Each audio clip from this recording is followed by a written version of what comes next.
Right, so first section we're going to look at is 1.1, and there's a lot of different topics in this section, from like coordinates, x, y axes, absolute value, different names of properties like distributive property, commutative property. So there's lots of stuff in it, stuff that I'd probably take like 3 or 4 days in Algebra 1 and do a separate lesson on all of it. This is a review, so hopefully most of what you see today is going to be stuff you've seen before. The graphing calculator, where we practice how to use that a little bit, that might be new. Okay, but I think everything else will be mostly review. All right, so first thing we're going to look at, and I'm not going to write down a ton of stuff, but I'm going to show you this chart, and I'm just going to explain what the different kinds of numbers are. The innermost box are the simplest kind of numbers. As you work your way out, they get more complicated. So the simplest numbers we have are counting numbers. When you count, what number do you start with? 1, and the next number would be 2. There's nothing in between 1 and 2. So when you do counting numbers, we don't use fractions, decimals. And when you count, you don't go negative either. So they don't include negatives. You don't even use 0 when you count. So there's no 0. So counting numbers start at 1, and they go up. Now, what we're going to do is look at 4 different operations we can do in math: add, subtract, multiply, and divide. And we're going to see if we run into any problems. All right, so I'm going to have somebody give me a counting number. Corbin, can you give me a counting number? 5. So there's a counting number. And how about Brady, can you give me another counting number? 3. 3.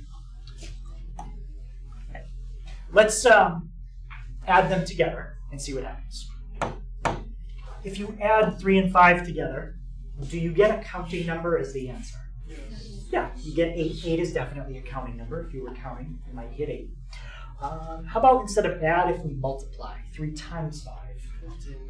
15. Do we get a counting number? Yeah, 15 is a counting number. Now, what about if we subtract them? 3 minus 5. What do we get? We get a negative number, and negative numbers aren't counting numbers. In fact, we couldn't even do something like that with counting numbers. That's a counting number. That's a counting number. But the answer is not in the counting number box. So what do? Well, one of 2 things. We either have to say undefined, meaning you can't do it, or we invent a number that allows us to do it. And that's where whole numbers come in. So whole numbers include everything that counting numbers do, plus the number 0. That's the only difference. Whole numbers start at 0, and they go up 1, 2, 3, 4, 5, and so on. Whole numbers do not include negatives, don't include fractions, don't include decimals. But if you just limit yourself to whole numbers, there's still certain things you can't do. 3 is a whole number. It's also a counting number, but you can say it's a whole number. 5 is a whole number. And 3 plus 5, 8. Yeah, that's a whole number. That's fine. But if we do minus, 3 minus 5 is negative 2. Are negative numbers in the whole number system? No. Whole numbers do not include negatives. So we have to do one of 2 things. We either say 3 minus 5 is impossible, and maybe in first grade somebody would say it is. They'd be like, well, you can never, when you do subtraction, you can never put the bigger number as the second one. You always have to have the bigger number first. Well, if you understand what negative numbers are, that's not true. You can put the bigger number second. And that's where integers come in. So integers include everything we had before, but now they also include negatives. So integers include numbers like -1, -2, -3, 0, 1, 2, and 3. And if you give me any 2 integers and I add, subtract, or multiply, I will always get an answer that is an integer. But there's an operation I could run into a problem. What operation do you think I'm thinking of? Yeah? Division. Division. Could you give me 2 numbers that I could divide, where the top number is an integer and the bottom number is an integer? but when I divide them, I don't get an integer for the answer. Anyone give me an example? Yeah, go ahead, Jake. -3 and -3. So what do you get if you divide -3 by -3? 1. 1. Is 1 an integer? Yeah. Yeah, 1 is an integer, so that's okay. So we can do that. Thinking of something that maybe we can't do, yeah? 3 divided by 8. Right, 3 divided by 8. So now, if you think about it, pretend like you had, 3 objects, and you want to divide these 3 objects between 8 people. Well, that's impossible. I can't take 3 objects and give them out to 8 people equally. The only way I can do that is if I start breaking these into pieces and parts and give everybody a fraction of something. And that's where rational numbers come in. So rational numbers include everything that integers did, but now they include fractions and decimals. So you've got positives, negatives, fractions, decimals, and 0. I will write down the definition of an integer, rational number, a little bit more formally. Actually, do I write it? No, never mind. So a rational number is basically, it's a fraction. And for most everyday purposes, rational numbers are about as complex like arithmetic that people need to do. Like when you buy something at the store, it might not be $18, $19, might be in the middle. It might be $18 and then a fraction of the next dollar, or part of it. When you're cooking, you might not need 2 cups of flour or 3 cups of flour. You might need 2 1/4 cups. So it's 2 and then a fractional amount. So rational numbers, pretty common uses like day to day. Now, the opposite of rational numbers is irrational. So rational is anything that can be written as a fraction. Irrational are numbers that cannot be written as fractions. Can anyone think of a number that you cannot write as a fraction? Yeah? 0. So 0 you can write as a fraction. You could really just do 0 divided by anything you want, and that's 0. So you can write 0 a lot of different ways. But I won't say pi. That's an irrational number. And there's another operation we do in math a lot when you do Pythagorean theorem. You do this. And these kind of numbers generally cannot be written as fractions. Does anybody know what math operation I'm thinking of? Something you do in Pythagorean theorem a lot? Yeah. So usually to undo an exponent. Square root. Yeah, a square root. Unless you take the square root of like 4, 9, 16. Those are perfect squares. They come out nice. But something like the square root of 2, if you type it in on your calculator, you'll get a decimal. It's 1.41. But it just keeps going on forever, and there's no real pattern to it. So there is no way to ever write the square root of 2 as a fraction. And you might think, what if you knew enough decimals? Could you do it if you knew more? No. I can prove to you it's not possible. You can't do it. So rational, numbers you can write as fractions. Irrational, numbers you can't. And together, if you take all the rational and irrational numbers and put them together, that's called the real number system. So real numbers include everything you study in Algebra 1. Positives, negatives, fractions, decimals, zeros, and things that cannot be written as fractions. Now there are numbers that are beyond real numbers. We call those complex numbers, or imaginaries. We're not going to be studying those right now, so I didn't even put them in the chart.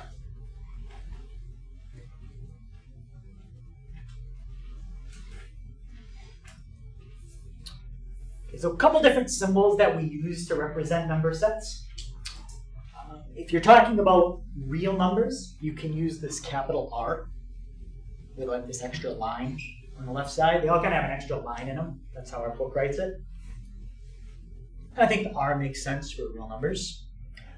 If you write Q, that means rational numbers. Can anybody think of a word that begins with Q that has to do with fractions? Like what you call it when you divide two things, yeah? Quotient? Quotient, so maybe that's where that comes from, I'm not sure. Q for quotient when you divide. The Z, I don't know where that comes from. But Z is the symbol they use for integers. Now, we can also modify those symbols by doing something like this.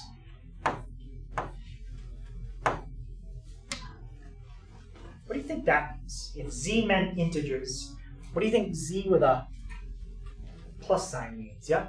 It means all positive integers. Likewise, if I did something like this, now I'm referring specifically to all negative integers. So that's pretty much the only modification you can see on those three letters, a plus or a minus. Okay. Any questions on those symbols? Okay. So let's look at a few different properties. So I'm going to write down some properties, and I need some variables to write these properties down.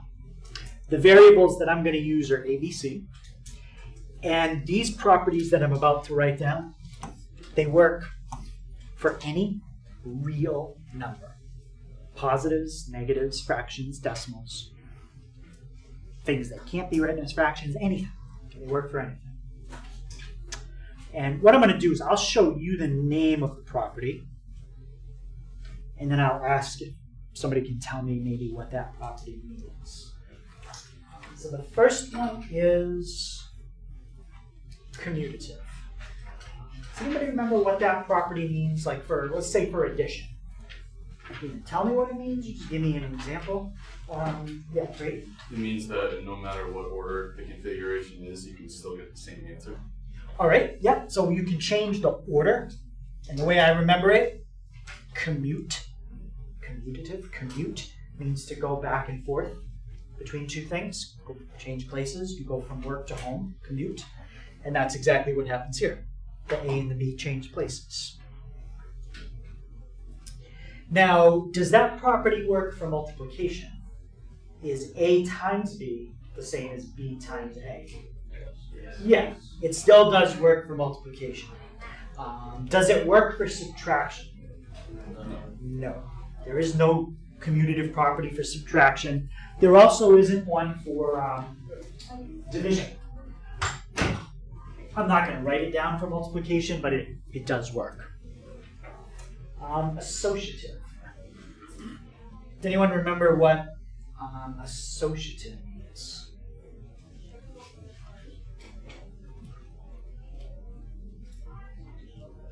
Well, think about the first part of the word associative. Kind of sounds like associate. Associate. And when you associate, do you do it alone? Or do you associate with a group? Which word do you kind of connect with associate? Alone or groups? Groups. So what associative has to do is grouping. How do we group things in math? Parentheses. Yep. So associative doesn't have to do with the order. It's exactly the same order. ABC, ABC. We're just grouping what you do first. That's associative. Now, that property works for addition, and it works for another math operation. Anybody think they know besides addition what it works for? Multiplication. It does work for multiplication. Think of doing like 2 times 3 times 4, or doing 2 times 3 times 4. You get the same thing. 6 times 4 is 24. 12 times 2 is 24. Doesn't work for division. Doesn't work for subtraction. Identity property. There is an identity property for both addition and multiplication. And the identity property is something you can do to a number, and you get the same number back you started with. It doesn't change it. So what would you do with addition that gives you back the same thing you started with? Yeah. Plus 0. Plus 0. Yep. So the identity property for addition is plus 0, but for multiplication, it's not times 0. It would be times 1. Okay, if you multiply by 1, you get the same thing back. That's the identity property for multiplication. That works for subtraction too, if it's minus 0. Yeah, because you could think of it as plus 0 minus 0. It's really the same thing. They really usually think of it as plus 0 though. Yeah. How about distributive? What do you usually see in a problem that has distributive property? Yep, you usually see parentheses. So the idea of distributive property is its multiplication that's repeated, like A times B, and then A times C. So you're multiplying what's on the outside to two things on the inside. Now we've kind of did this as we went a little bit, but on page 2 in the book, they list a lot of these properties again for multiplication. There is no such thing as distributive property for multiplication. You would never distribute. Like if you had something like that, you don't do 3 times 2 and 3 times 5. No. Okay. Only time you distribute if there's a plus inside there, or if there's a minus. Okay. But all the other properties, identity, associative, and commutative, you could find those for multiplication on page 2. Any questions on those properties? Okay. So all of those properties were pretty much just expressions. They weren't necessarily an equation. You go back and look at that. That's not an equation, what I just circled. That's not an equation either. That's not an equation right there. What are all those things missing that I circled? They're missing an equal sign. Okay, so once you put an equal sign in there, and you put something on the left and something on the right, now you have an equation. And that gives us a few other properties we can talk about. Properties that are specifically about equations. Okay, these are all equations. I've actually given you three different types there. Let's start with the one in the upper right. 5 equals 2. It's definitely an equation. But what do you think about that equation? It's false. It's not true. That's an equation that we call a contradiction.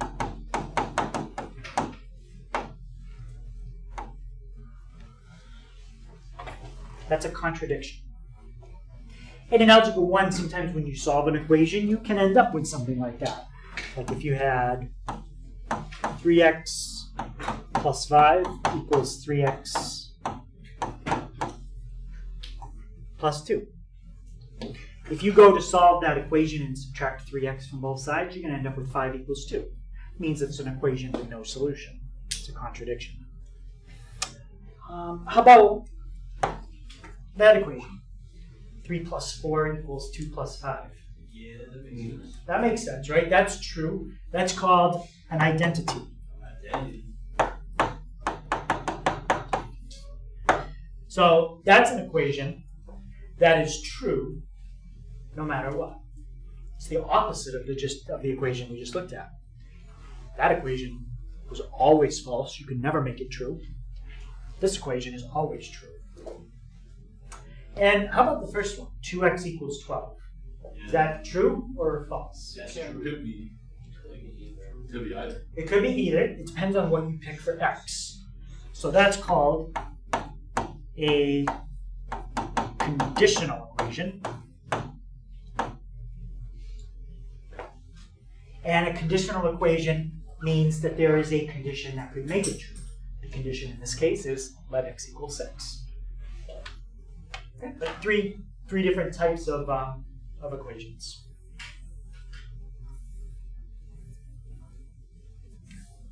Any questions on those? Okay. So, what I'm going to do now is I'm going to give you an example and show you how we would use what we just went over. Here's an equation, and I want you to show that the left-hand side equals the right-hand side. To do that, you need to make the left side look identical to the right. So you should end up with 6 plus 2x on both sides. And my hint is that the first step is the distributive property. Now, you don't have to simplify anything, but if you were to do the distributive property on the left, can somebody tell me what would it look like? If you just did the distributive property, we'll do some simplifying later. Yeah, is it Ethan? Yeah. 2x plus 6. So 2x, can you just explain how you got that last part, and we'll simplify that in the next step? You are correct. 2 times x equals 2x. Okay. And then 2 times 3 is 6. And 2 times 3. So 2x, that's 2 times x, plus 2 times 3. Now, Ethan already kind of did the next step, which was to simplify it.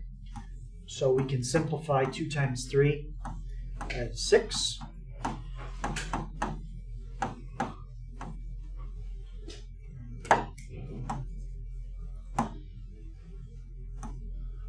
And it still isn't quite the same, what's on the left and what's on the right.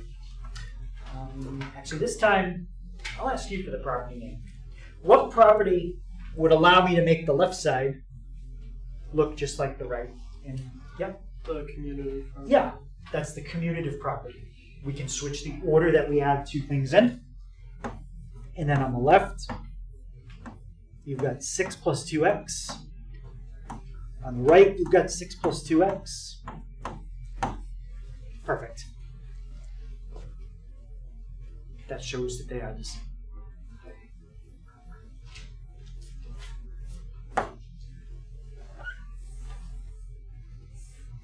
Okay, so a couple ways we can do it. I kind of showed you a little of both. I could give you the property name on the left, and you tell me what would go on the right. Or I kind of showed you guys what would go on the right this time and asked you for the property name. So any questions on that? Okay.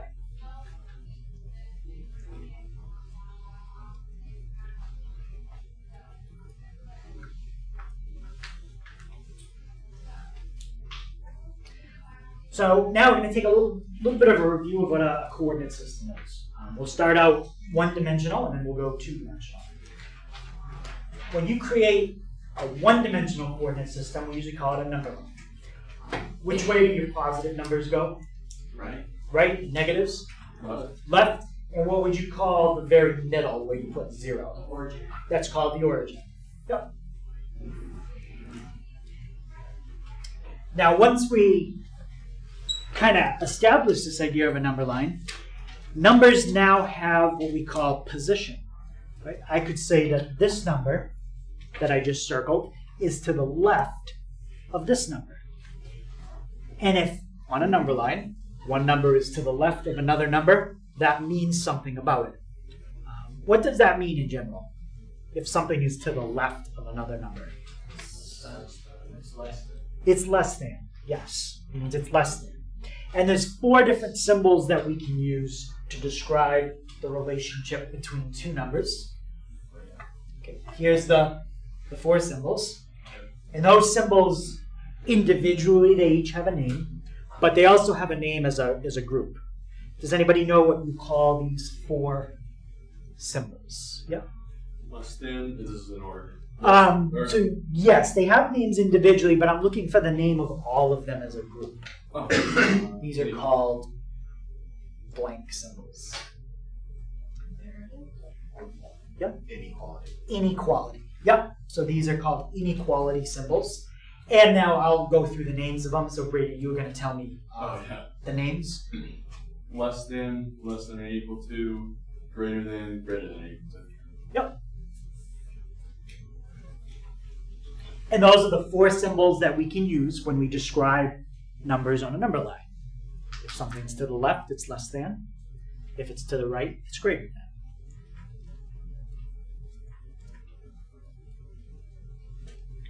than. And you might know those names already if you already know them.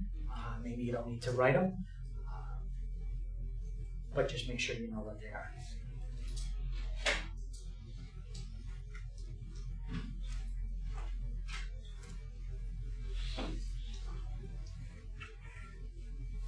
So let's say, how would you do a problem with a number line? You could do something like this. Let's say you were solving this problem.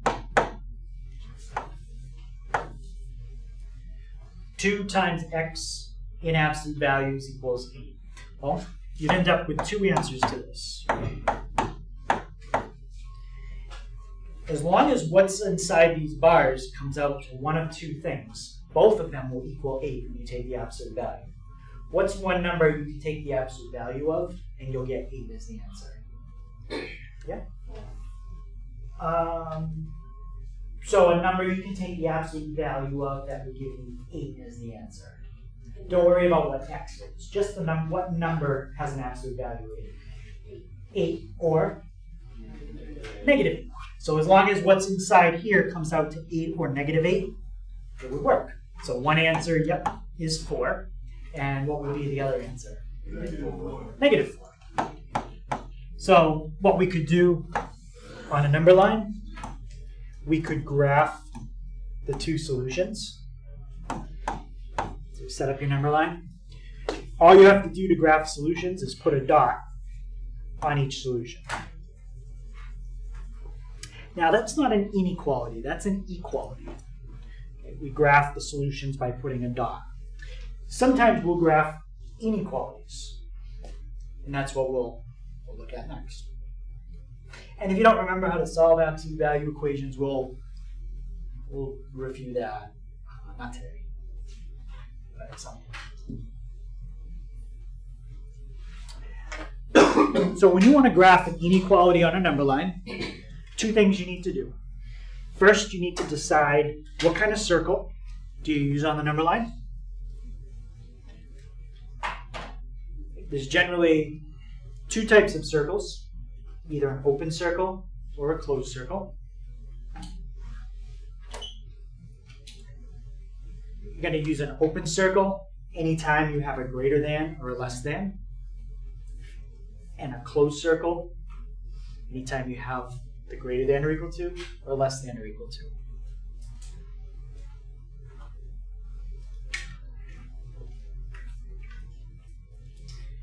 Now there's one more thing we have to do. When you graph an inequality, you have to put a circle, and does anyone remember the next thing you have to do? Line. Yeah, you're going to draw a line. Which way does the line go? It goes the way like the point of the mouth. Like if the mouth is like this, it goes that way. So yeah, depending on which symbol you use, it could go either way. We'll go through which way we have to shade right now. So let's try graphing. Okay, let's look at this first. 2 is less than or equal to x. I don't like it when they give me the problem like that. Okay, what do you think I don't like about that? It's not wrong, it's just not it's not the way we would normally do it. Matt? X and 2 flipped. Like X is on the left side. Yeah, we usually like to put the x on the left, and we put the number on the right. And we can do it that way. We just have to make sure that whatever it was pointing at originally, so think of this as like an arrow. Pretend like that's an arrow right there. Whichever way it was pointing, it still has to point the same way. So it started out pointing at the 2. If we want to rewrite it, fine. Just make sure it's still pointing at the 2. And that's how I rewrote it right there. Now, the reason I like it this way better is because of what Jayden said. The inequality symbol will tell you which way to shade. So on Edge Elastic, you'll have a number line already set up for you. I have to set this one up.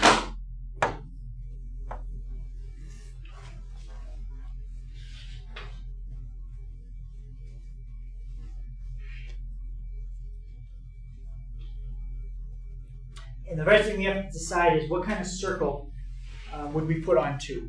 Would it be the open or closed? Closed means like filled in. Yeah, Jake? Closed. Yep. So we're going to do a closed circle on 2. And which way are we going to shade? Yeah, we're going to shade to the right. If you set up your problem so the letter is on the left and the number is on the right, that will always tell you which way you're going to shade. Okay, so shade to the right. Okay. On Edge Elastic, the way that part works is you'd have probably 4 choices at the bottom. A closed circle pointing right, a closed circle left, open right, open left, and you just pick which one you want to use and you drag it up to the number line on the number you want to put it on. And then if you make a mistake, you can always just hit reset and do it again. But that's one example. Questions on that? Okay. Let's try this one. Again, they've given it to me in an order that I'm not thrilled with. I don't really like the number on the left. So what is the inequality pointing towards right now? Yeah. What? It's pointing towards the y. So we can rewrite it. We can put the y on the other side, that's fine. Just make sure it's still pointing towards the y. Andrew, what kind of circle do I need this time? An open circle or a closed circle? Open circle. Yep, open circle. Let's set up our number line.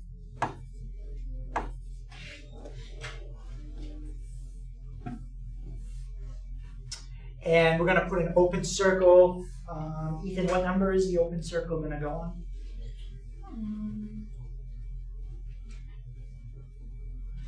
On the 3? Yep, it's going to go on the 3. And now we're going to shade one way or the other. Aaron, which way do I shade in this case? Yep, we're going to shade everything that's less than 3, which means to the left. Now, I guess most people probably seen doing it with an open circle and a closed circle. There is another symbol you can use that our book uses besides that. Has anyone ever seen a different symbol? Okay, so let me go back to that first problem. X is greater than or equal to 2. And what you're going to see in our book, instead of the closed circle, is you're going to see a bracket. Bracket is generally used for the symbol that means you want to include something or be equal to something. So like if I wanted you to say, pick a number between 1 and 10, what I could do is write something like this. Here's the lowest number I told you you could pick. Here's the highest number I told you you could pick.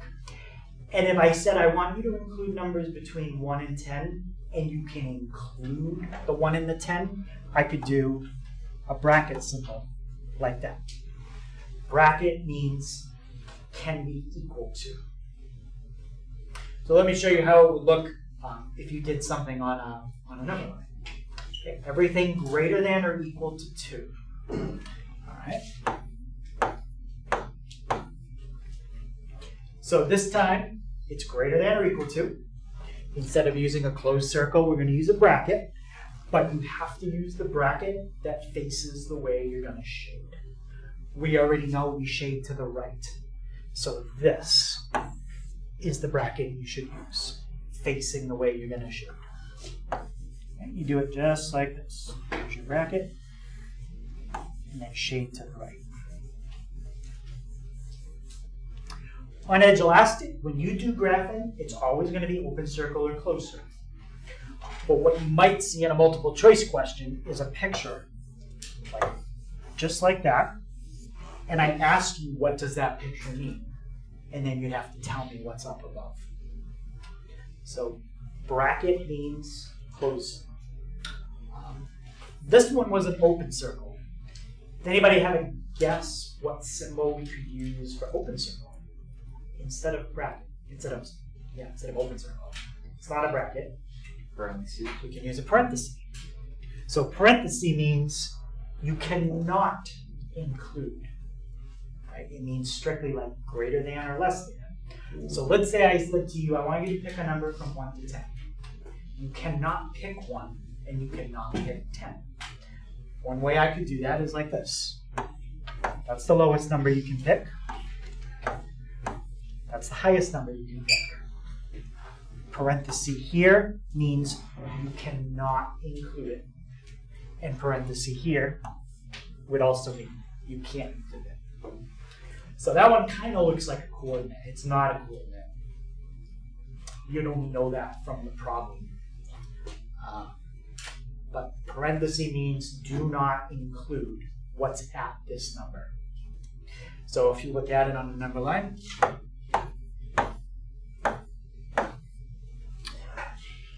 which way did we shade in this one? Was it left or right? Left. Yep, we shaded left. So we're going to use that parenthesis because it opens left. And we shade to the left.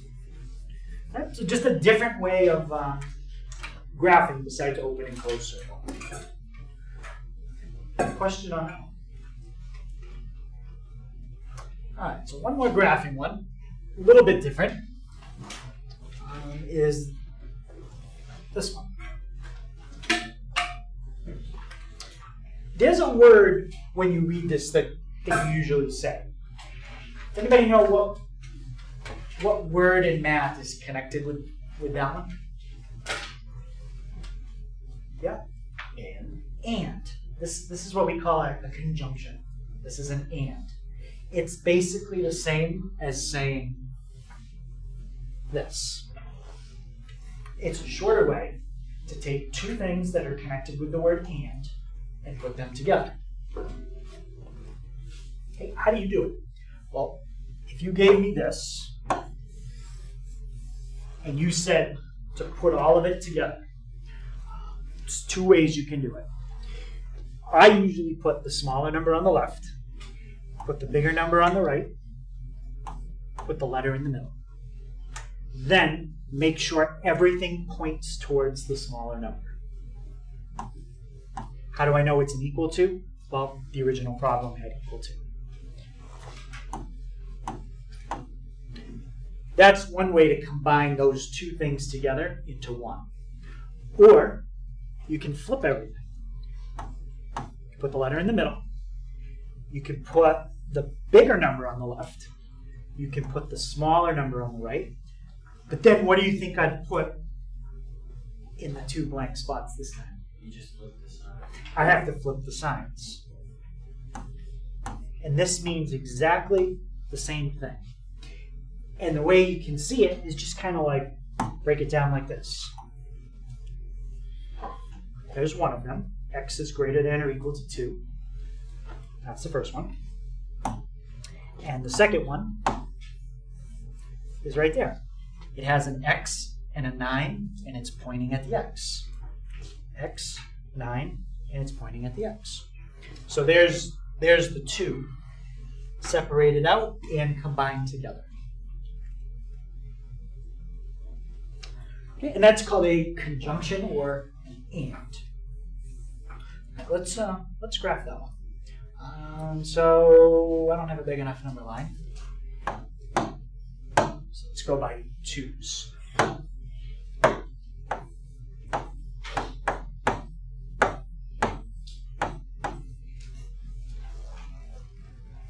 So when you want to graph a conjunction, what's going to happen is you're going to end up with two symbols on the number line. Now, you can pick if you want to do the open circle, closed circle, stick with that, or the bracket and parenthesis, but don't mix them. Either do all of one or all of the other. Let's do the circles. What's the first number that I'm going to need a circle on? 2. 2. What kind of circle? Filled in. Perfect. What's the second number I need a circle on? 9. What kind? Closed. Yep. Filled in. And where would I shade this time? In between. In between. I'm going to shade everything that's greater than or equal to 2. So pick everything that's bigger than 2. But you also have to stay under the number 9. Under or equal. So this is generally what a conjunction looks like when you shade it in. Okay. The way it would work on Inelastic, you'd probably have 4 choices. You'd have both closed, both open, one closed, one open, one closed.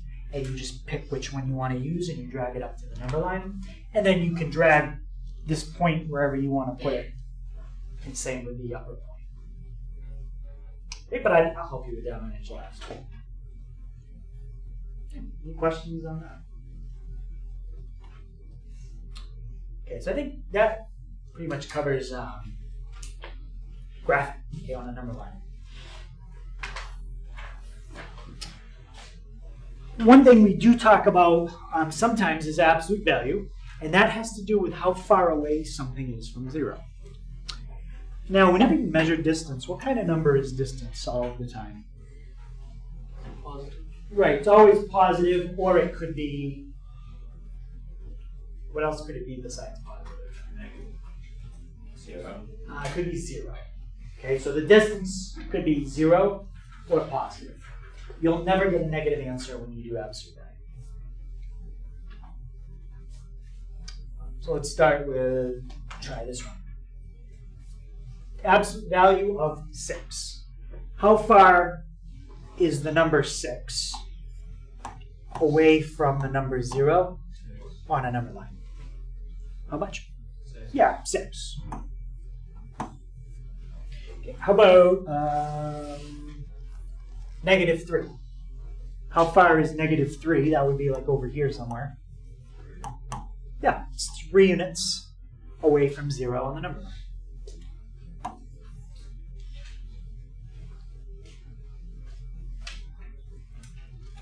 Is there any question on absolute value? Okay. Now, let's say we want to find out not how far a number is from 0, but how far two things are from each other. Here's A. Here's B. What could you do to find out how far apart A and B are? And this is kind of related to what it's going to involve what was on the slide before. Subtract. Okay, subtract them, and we're finding a distance. Yep. The absolute value of B minus the absolute value of A. So you said the absolute value of B minus the absolute value of A.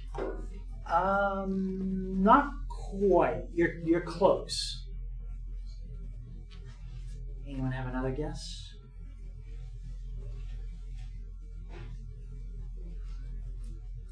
Yeah. Would be A minus B absolute value of C.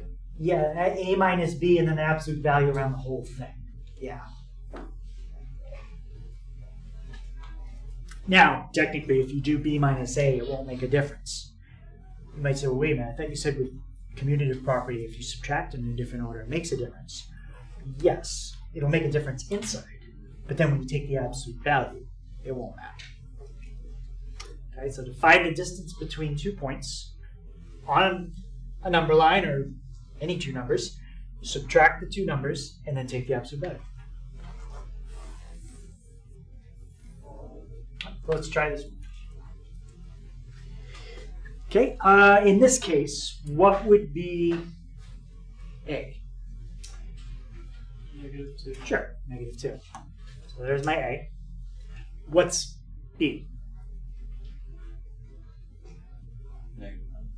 Negative what? 9. Yep, -9. And now fill those in and see what we get. So change A to -2. Copy down the minus because that minus is coming from the formula. The next minus is coming from the number -9. And what's going to happen inside the absolute value bars when I do -2 minus -9? It would be plus 9. It's going to become -2 plus 9, which is going to give me the absolute value of 7.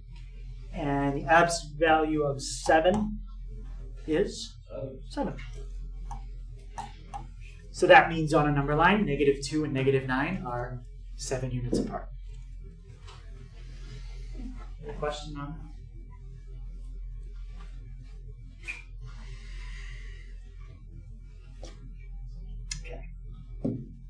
So I think that pretty much covers one-dimensional number lines.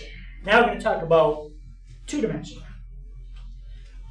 Can anybody tell me anything that they know or remember about drawing a two-dimensional coordinate system? Yep. There's an X and a Y axis. There is an X and a Y axis, and which one do we call which? X is horizontal, Y is vertical. Yep. X is horizontal, Y is vertical. That's important. What else about a two-dimensional coordinate system?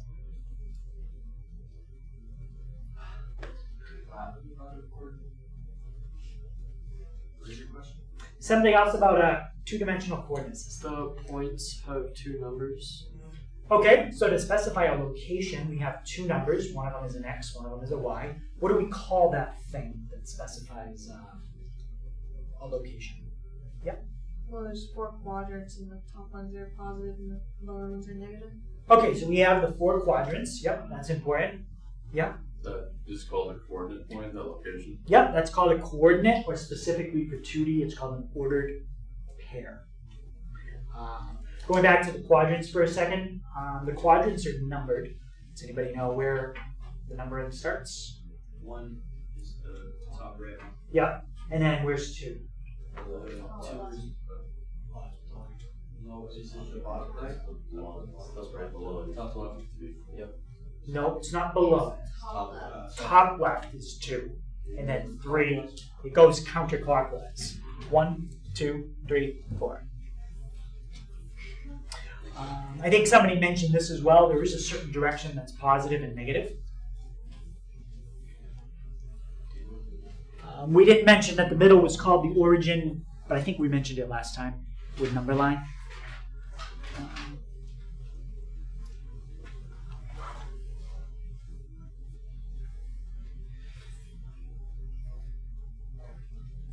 On a two-dimensional coordinate system, positive numbers go right and up, negative numbers go left and down.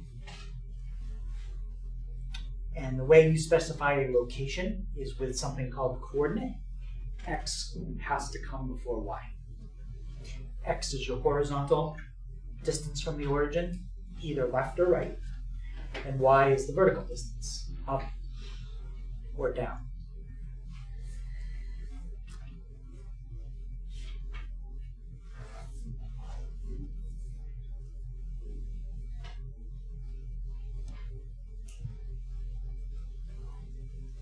Okay, so next thing we're going to do, this is going to be on the calculator.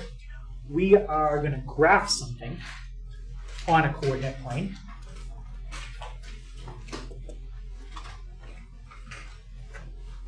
I'm going to show you how to do it. Now, when you turn it on, there might be some things that come up that you're not familiar with. If something ever happens on the calculator the day of a test, and it's not related to something I've taught you, I would help you fix them. If, say, something said like, set your window to have the highest value at 20, I'm going to teach you how to do that right now. So that's something I wouldn't fix for you. Okay. All right, so let's talk about zooming on the calculator. So first thing you need to do is get your calculator. And if you're at a screen that somebody already drew something, or you're in something that you're not sure where you are, you can always press the second button in the upper left, and then press mode. And what that does is it'll quit. It'll quit whatever you're in, and it'll bring you back to like the main screen. This is the screen where you could do like arithmetic and stuff like that. Now, once you get back to the main screen, there might be something on it that somebody did before. If you want to get rid of it, you can press clear. And now you should be at a screen that looks just like that. Okay. Anybody that didn't get to a screen that looks like this? Yeah. Mine at the top says test mode enabled. Does that matter? Oh yeah, they all. Yeah, I think Okay. they all do that. Yep. All right, let's type something in. So to type in an equation, we graph things that start with y equals. Y equals mx plus b would be a common one. That'd be like a straight line. We're going to do something a little different. But you're going to type in y equals. Okay, two things we have to check. First of all, I don't want to see a black box around any of those plots at the top. Does anybody have one that looks like that, where there's a black box around it? Okay, if you have a black box around it, we want to turn that off, because that's something else I'll show you maybe tomorrow. To turn it off, press the up arrow, so it's highlighted, and then hit enter. Now, if you press the down arrow, it shouldn't have a black box around it anymore. Anyone that wasn't able to get that black box to go away. If it was on a different one, then like let's say it was on plot 2, well then when you press the up arrow, you just have to press till plot 2 is blinking, hit enter, and now it's not highlighted. So that's the first thing. You want to make sure those are turned off. And the next thing is if somebody has an equation already typed in there, we're going to press clear. So there's nothing in the calculator at all. Good. Any questions on getting to that screen? Okay. Next thing we're going to do is we're going to type in an equation of something. So what I want to do is type in x squared plus 10. Here's how you type it in. The X button is right below mode. It's at the top. Or to the right of the green button, mine's green, that says alpha.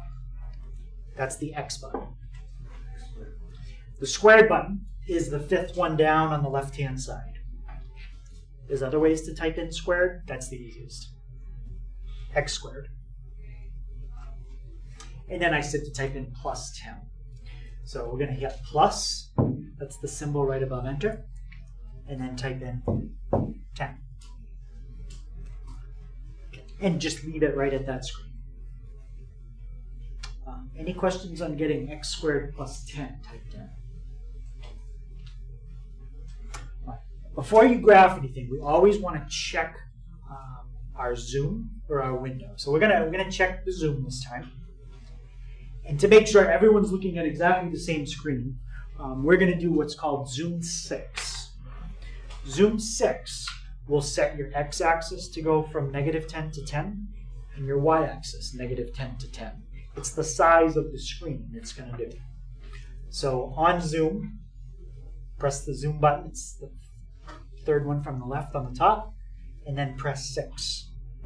You're going to see a yellow circle spinning in the upper right. When that circle goes away, it's done. Okay, mine's done. How many got a picture that looks like that? Okay, so what happened is we did draw something, but it's off the screen. So what we need to do is we need to adjust what we're looking at. And the directions for this problem tell us to set our screen to be that. Here's how you do it. Each one of those 4 numbers means something. If you're on your calculator, press the window button. We're going to look at 4 values. Each one of them has the word min and max after it. There's an x min and an x max, a y min and a y max. This is what each number means. This is the x min. That is the x max. The x's are always listed first, and it's the low, comma the high. This is the y min. This is the y max. The y's are always listed second, low, comma high. So what they want us to do is change each one of these mins and maxes to negative 20 to 20. Now you gotta be careful with the negative symbol. There's two symbols on the calculator that look like a negative sign. There's the one below the 3, and then there's the one over on the right-hand side. I don't know if you can tell. They're not the same. One of them is a negative symbol, one of them is a subtraction sign. And on the calculator, they're different. The one that you use for a negative symbol is below the 3. If you don't use that one, it's just going to give you an error. So negative 20, and then just hit enter. 20. Okay, Y min, negative 20, and 20. Don't worry about what the XSCL and YSCL does. That stands for X scale and Y scale.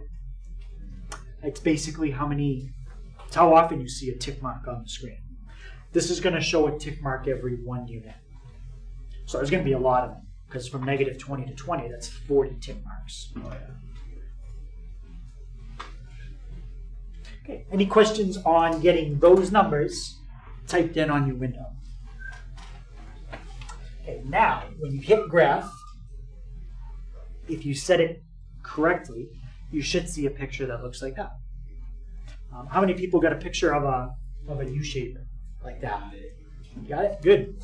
Does anybody remember what you call that shape? Parabola. Yep, that's a parabola. And the reason we did not see it originally is because originally this was the screen that your calculator was zoomed into. Like negative 10 to 10 and negative 10 to 10. I shifted it off the screen. So part of using the graphing calculator is sometimes you got to find where your picture is. It might be off the screen and you can't see it.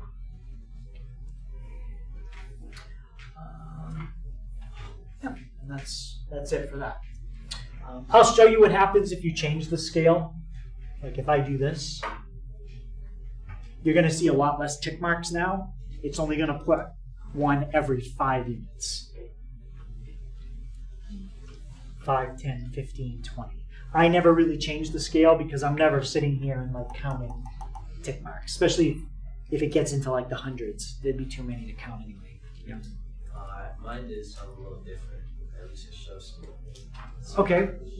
What did yours show? It's like red.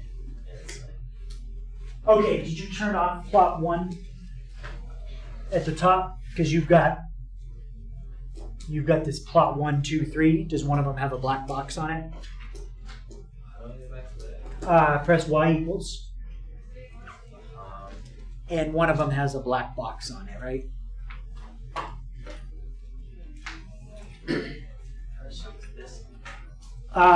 So you pressed second Y equals, and that brought you to this screen. Okay. Don't press second. Just press Y equals, and it should take you to that screen. And you see the black box around one of the plots? Yeah. Yeah. So you want to highlight that plot. Whichever one is highlighted in black, you want to take and highlight it, hit enter, and that'll turn it off.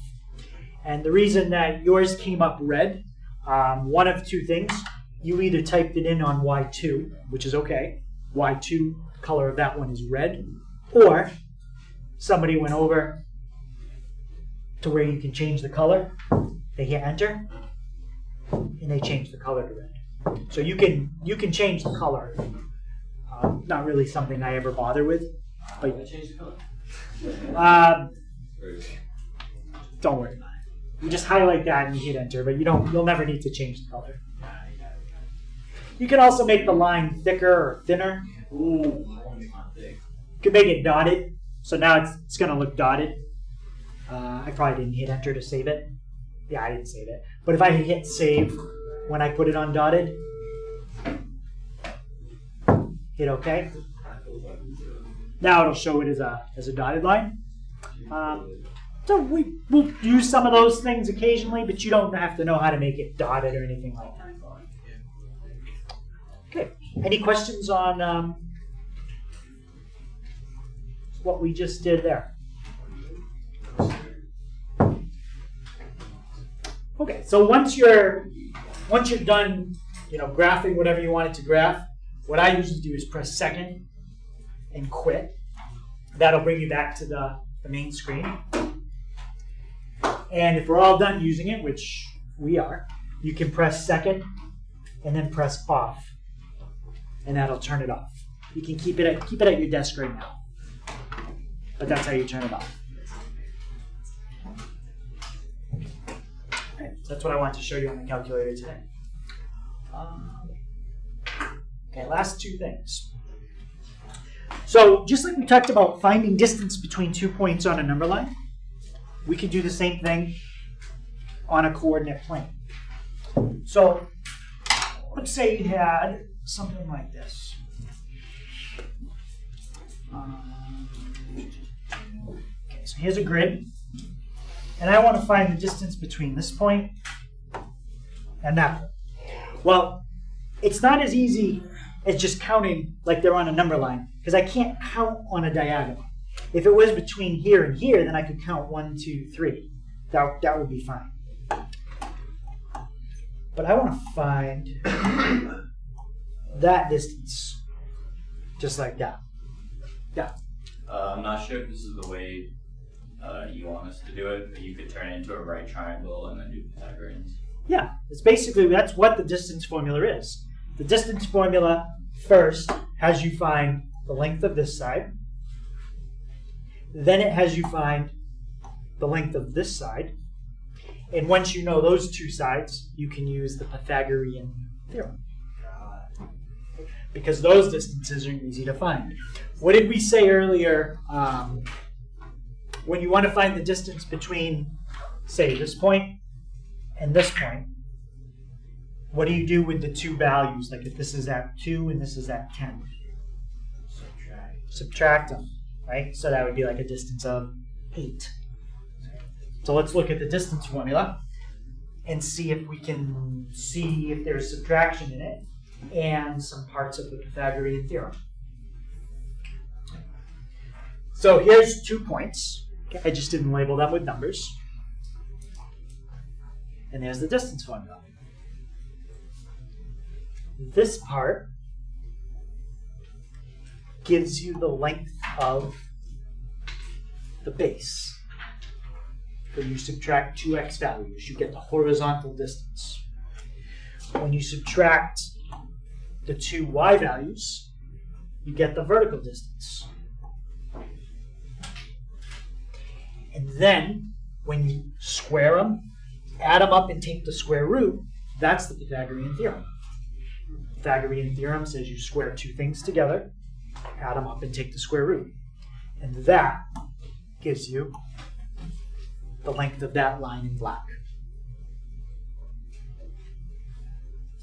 So if you ever forget what the distance formula is, you can really just use the Pythagorean theorem as long as you know what that is.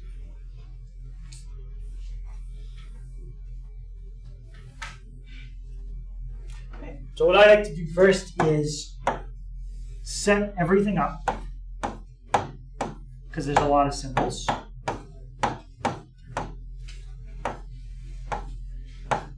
And then fill it all in.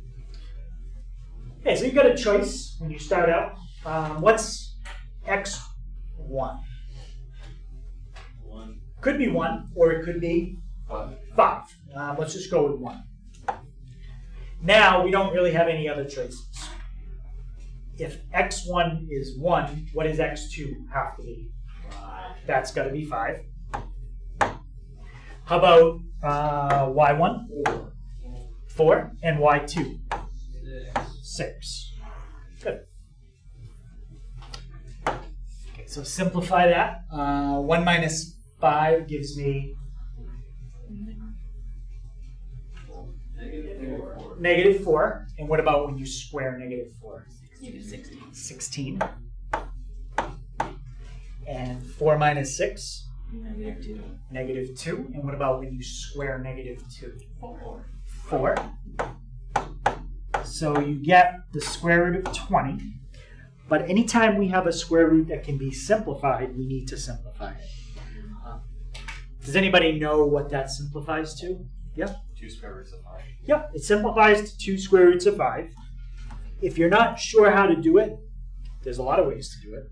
The way I do it is I break up the number 20 into 2 numbers that multiply together to give me 20. And one of them has to be the square root that I can do in my head. So what are 2 numbers that multiply to give you 20? 5 and 4. So I think of it like this.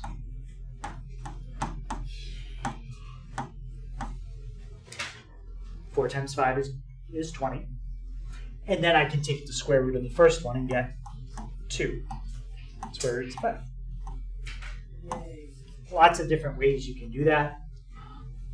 That's more of an algebra 1 kind of thing, but we can talk more about that if we need to. Any question before we look at last one?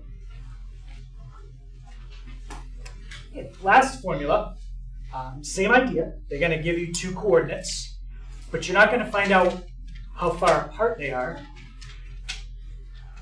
You're going to find out where the middle is between the 2. And if you look at what you're doing there, it kind of makes sense. You're adding 2 things together and then dividing by 2. Does anybody remember, what's that called? If you add 2 things up and then divide by 2. It's the average. So the midpoint formula is really just the average of the x's. And then, what are you doing here? You're averaging the y's. You're adding them up and you're dividing by 2. That's all that the midpoint formula is. It's an average.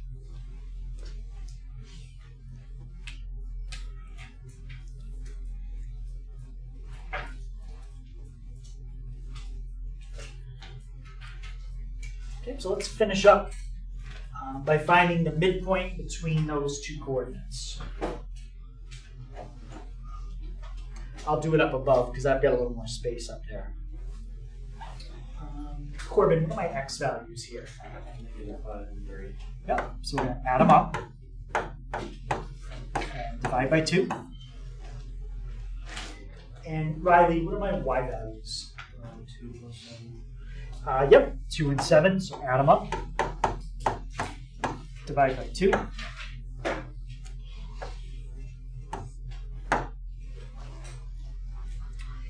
And for the x coordinate, Landon, what am I going to get for the x coordinate?